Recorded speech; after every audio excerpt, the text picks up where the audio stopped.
Maskara na! Karina! It's booming Bacolod!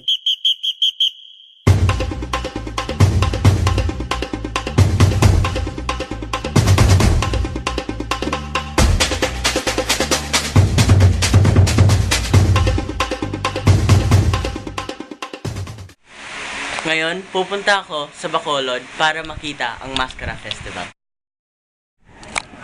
Nandito ako ngayon sa Bacolod kasama ang kaibigan ko na si Jaime. Ngayon, makikita namin ang aming tour guide na si Luis. Hello po, ako ang inyong tour guide.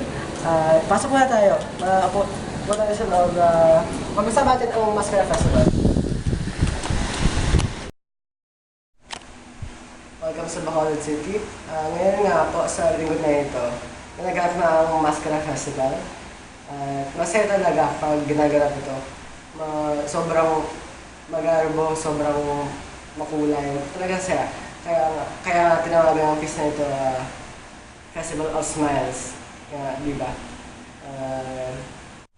Ano nga ba ang nangyayari sa piyestang ito? Merong street dance competition na ginaganap.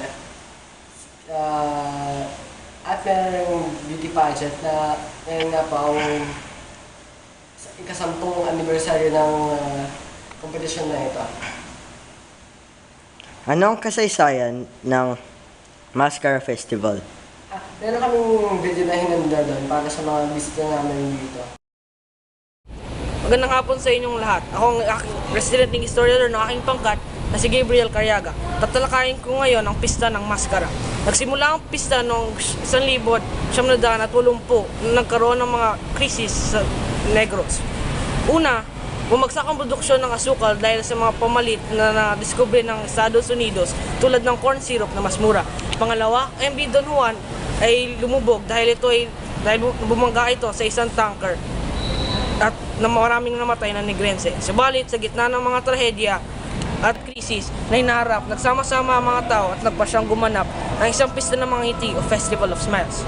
Ang isang dahilan dito ay para mapasaya ang mga residente at matanggal ang malungkot na tono sa kapaligiran. Ito rin ay naging simbolo ng kanilang paninindigan na kahit gaano kahirap ang kanilang pinagdadaanan, malampasan at pagtatagumpayan din ito ng lungsod ng Bacolod. Ang galing, di ba? At diyan nung tatapos ang aking talakayan sa pista ng Maskara. Muli ito ang iyong residing historiador na si Gabriel Carriaga. Maraming salamat po. Salamat po. Salamat po sa iyong pakikinig sa aming video at sana nagustuhan ninyo. Sana magbigay kayo ng like sa aming video at saka sa iba pang video sa aming channel.